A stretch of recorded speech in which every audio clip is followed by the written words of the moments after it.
It's the second day of the swap, and food is at the forefront of Andy's mind.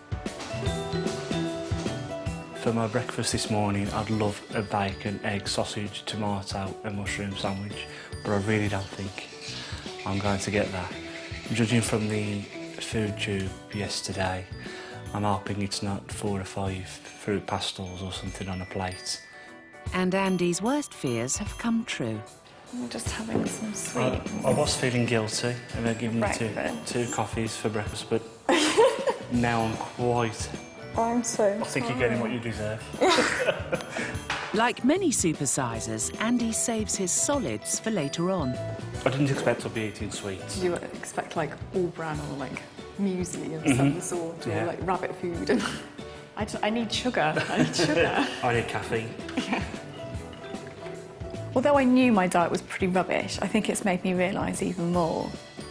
And I think there are certain habits which I've got into, which if I change something slightly in the way that, you know, I prepare my food or where I put it in front of me, may encourage me to eat more. Stuffed. Couldn't eat another bite.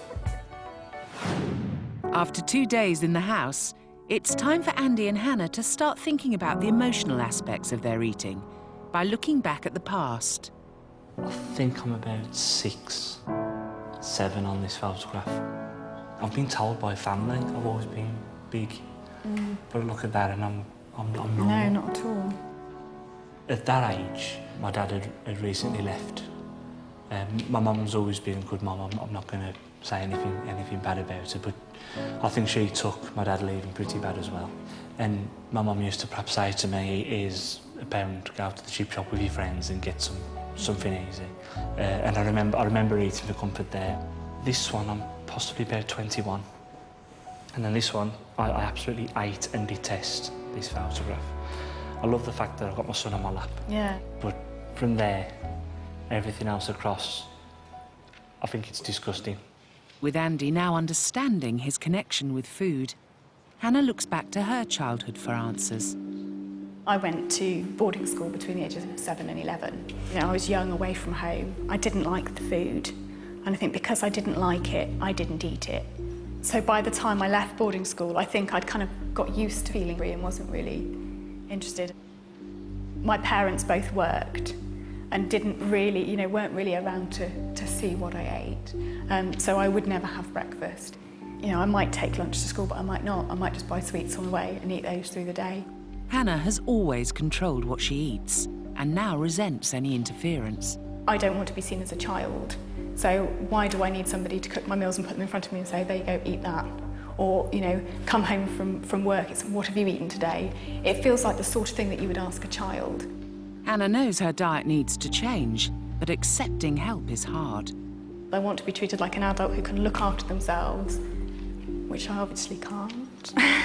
And I think that's something that I need to learn and I need to accept, that nobody can do everything by themselves. It's... You need... Sorry. Okay.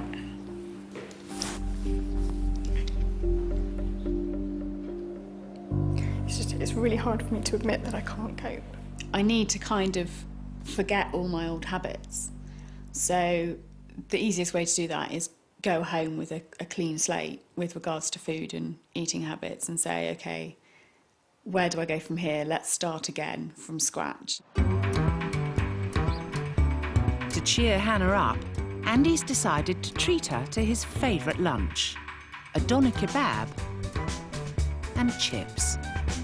Usually, while I'm waiting for my meal, I order something else as well. It's a lovely saveloy. It looks very manufactured and kind of And possibly not real proper food. It wouldn't be unusual for me to have 2, and maybe a pickled egg or something. But inhaling the aromas of kebab truly tests Andy's willpower. Would you like an extra fork? No, I better not. An extra fork gives me the feeling that I'm allowed to eat it. After a sugary breakfast, there's another letdown in store for Andy. His lunch is a bowl of chocolate cereal. There we go. Yeah, that's lunch. Enjoy. Actually sitting and watching somebody eat a bowl of cereal for lunch, like, looks completely ridiculous to me. It's like, you know, how could that possibly constitute a meal? But I don't think twice about it when I'm doing it myself. But Andy's not having any breakthroughs about his diet. He's still yearning for his favourite meal. To watch Anna have what I normally eat, it was disturbing to think that's what I normally eat. But I also feel I'm a little bit envious because I wanted that food. Back at the house, Andy's still fighting the kebab cravings. Dr. Christian wants to wake him up to the impact junk food could have on his future. You're still slightly lusting after some of your old food, aren't you? I am, yes. You're missing it. I am. It's the only thing that I know. We're definitely going to tell you all the alternatives, the healthier options, but I want really now to just have another go at you about why you need to change the type of food you're eating as well as the quantity of the food. I think it's perfectly realistic to say this is you in 15, 20 years' time. Okay. Absolutely you, unless you change things after this week. Okay. Okay? Watch this.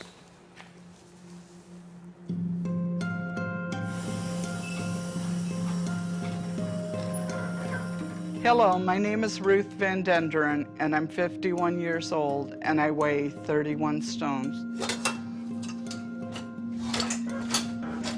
Being one of 7 kids, food was very scarce. Food back then was survival. If you didn't have food, you were gonna go hungry. And I think as a kid, that's the way I thought of food. If I didn't have it, I was gonna die.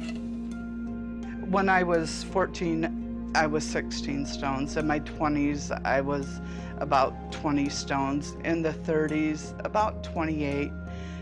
And it progressively has gone up to where I am now, which is 31 stones. Over the past 3 years, I've been in the hospital 3 times.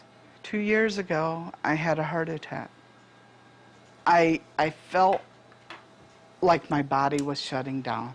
I was having a hard time breathing, and that was scary, being in the hospital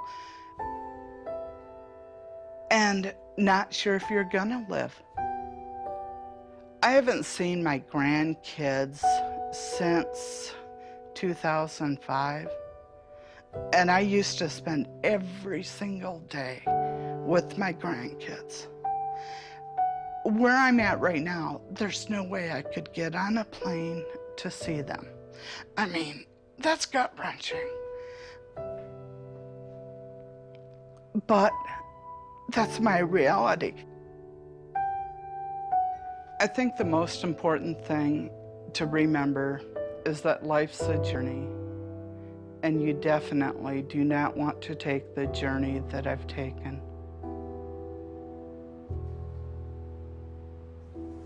What do you think of that? Oh, I can see it already. Some of the things that she's saying. You have to now stop lusting after your kebab meat and your chips. You have to let go to that. It's okay, it's okay, it's okay. It's not so much about me. Obviously, I don't want to be like that. I don't want to get like that.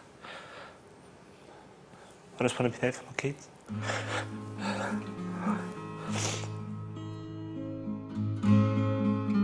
Andy's reality check has made him determined to fight for the future. And it's starting with his next meal. I'm giving you omelette, and I'm really sorry, but there's some of the green stuff. Oh, no. I've got some lettuce. Now ready to take on his toughest challenge yet, Andy's facing up to his lifelong fear of salad. I don't ever recall having ever eaten this, ever. Never had salad at all? No. I promise you, the green stuff is not as bad as it. This is the bit that's scaring me.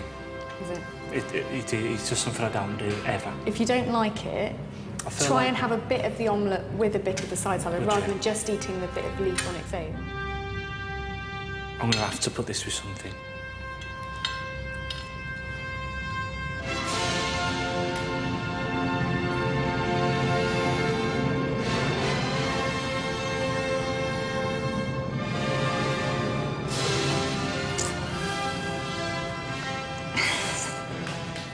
It's very, very nice, really nice. I would have detested that at one time, but I can see where you're coming from. It's quite nice. I really think my partner's going to kill me. The amount of time she says, would you like a salad for tea? And I said, no, I can't stand salad. And here I am eating. Quick Fix Skinny Hannah and junk food addict Andy are taking part in our week-long diet swap experiment. So far, Hannah's learned that it's the end of the road for her food on the go. It's actually sitting and watching somebody eat a bowl of cereal for lunch, like, looks completely ridiculous to me. And Andy's swapped grease for greens. It's very, very nice, really nice. After 4 days, both are ready to change lifelong eating habits. But before they can, there's one more crucial lesson to learn. This childish eater and convenience king have one major stumbling block. Neither can cook. These kitchen dodgers are heading to a local restaurant. They'll have the task of cooking for each other under the guidance of Jan, the chef. Hi. Hello. So, have you ever chopped an onion? No. I really haven't. Hannah's culinary talents rarely stretch beyond an omelette. Cooking a chicken breast is a challenge. So you can feel it's Quite bouncy. it's bouncy, yeah, exactly. And when the chicken is cooked, it should be firm. It smells really good, so I'm actually quite looking forward to dinner now. As soon as I started preparing the food, I seemed to take a bit of pride in what was going into the ingredients a bit more. We don't get that from a takeaway. You just order something and you get it in the bag. But before they collect their Michelin stars, it's time to sit down to their last supper. I don't feel bad about giving you that because that looks really delicious. And I don't feel bad at all about giving you that. It smells delicious lovely, tea. yeah. I'm actually going to attempt the one thing that I don't want to eat.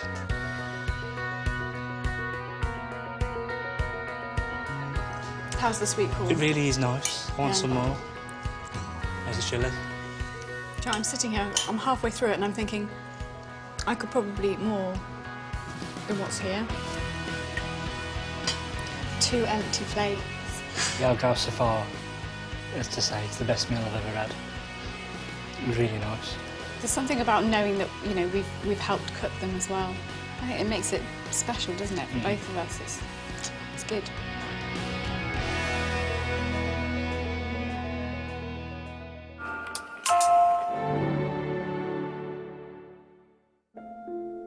Five weeks ago, Ashley, Morag, Roz and Fiona embarked on a course of therapy to tackle their eating disorder, anorexia nervosa.